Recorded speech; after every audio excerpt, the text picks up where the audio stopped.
very sceptical, but it is worth checking out. And Renee's arranged a meeting for tomorrow evening in the next door village, so we'll see what Mr. Two-Man has.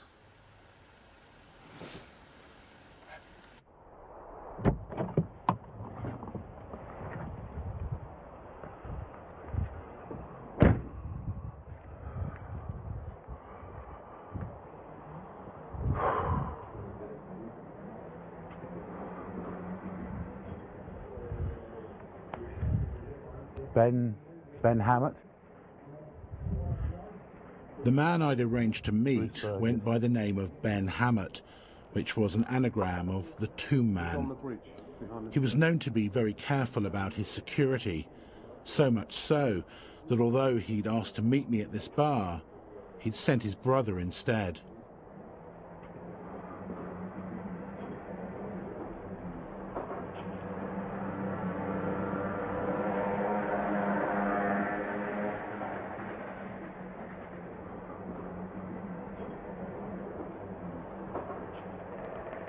That is very bloody weird. I eventually met Ben himself just around the corner. He'd been watching us from the bridge.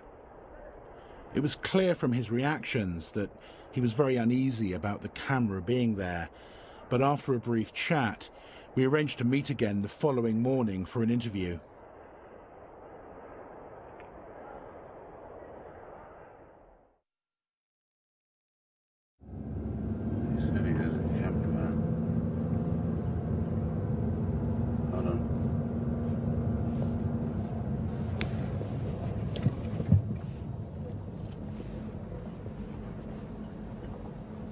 This must be him.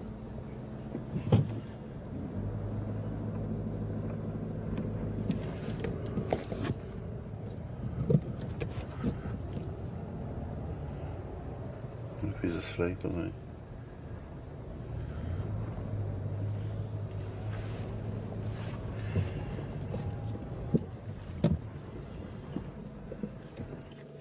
he? Keep turning it.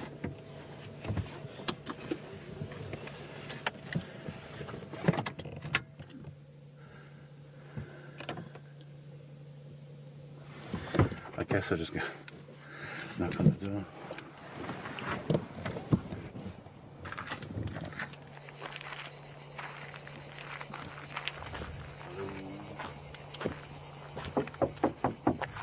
Ben? Hey. Can I come in?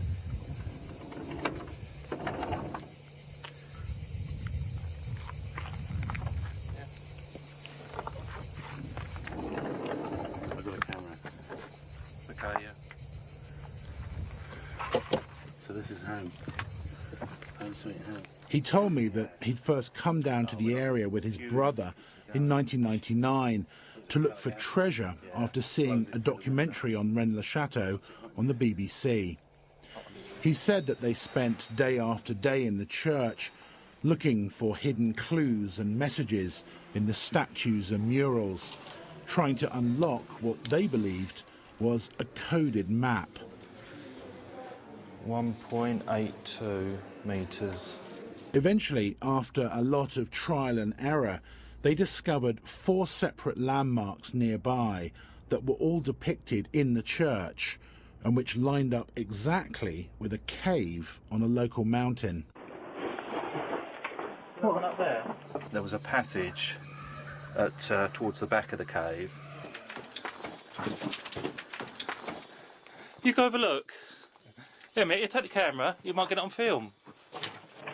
We thought we'd explore it, but it was full of spiders, and lots of spiders. So I had an idea of pushing the video camera in with a stick so that we could see around the corner, you know, put it on record, see around the corner, pull it back, and if anything was there, then we could, it would be worth venturing forth, it worth the risk, you know.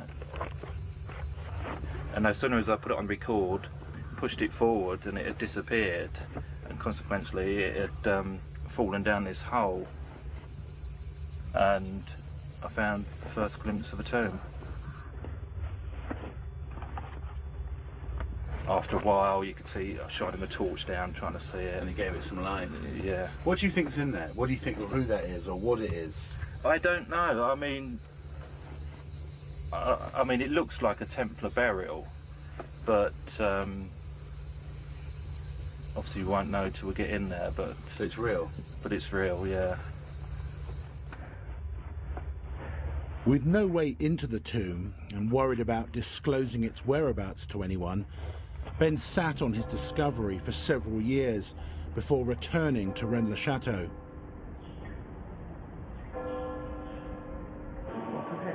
Once again, using the same method that had led him to the tomb, he identified hidden clues, which he said the priest had embedded in the decor of the church, a secret map which could be overlaid on the local landscape.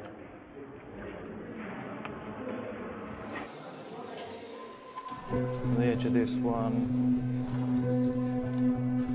1.22 metres. He connected the crouching devil figure just inside the door at the church with an ancient pagan landmark not far from the village known as the Devil's Armchair.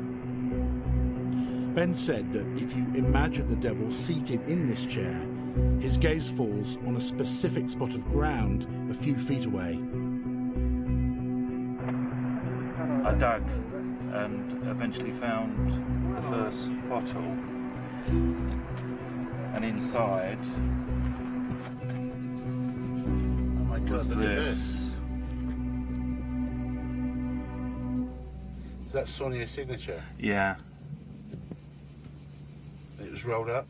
Yeah, it was rolled up, and this is what we could see through the glass, this bit here. And what's on the other side? It looks like a map. Yeah, this... What do you make of it? It took a while to decipher, but what was interesting on this, we have this three-part key design, and deciphered, it reads, "Begin at the beginning, not the church, yes, Mary Magdalene, begin or start." Begin, beginning, and Magdalene. These cryptic clues led Ben and his team to a real place not far from the village, a sacred spring called the Source of the Magdalene. And using measurements hidden in the text of the clue, they were led to an exact spot where he found a large stone engraved with the initials of the priest, Bérenger Saunière. Yeah, got a bee. Got a bee.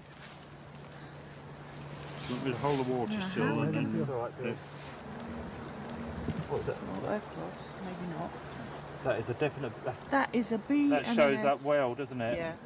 So we followed this arrow, done a line of sight, much like we did the first one, and all along that line of sight we checked all crevices, any likely hiding places, and that's eventually, after a bit of searching, we found this grotto-like cave entrance. We dug, cleared the leaves away, dug down and found a bottle. And don't pull it out.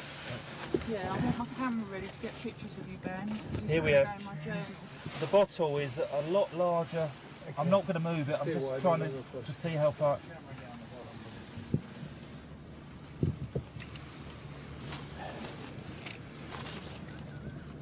Yeah, it goes into a neck.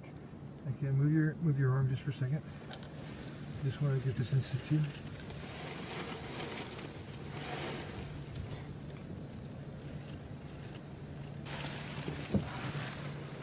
Keep it upright just in case there's any water in it, and if there is, it would run down to the bottom. Yes, it's been sealed with red wax. There's part 3. Oh, I can tilt at the bottom. Just, oh, he's got his signature on there again. It looks... Within this second bottle was a densely written, two-sided piece of paper with what appeared to be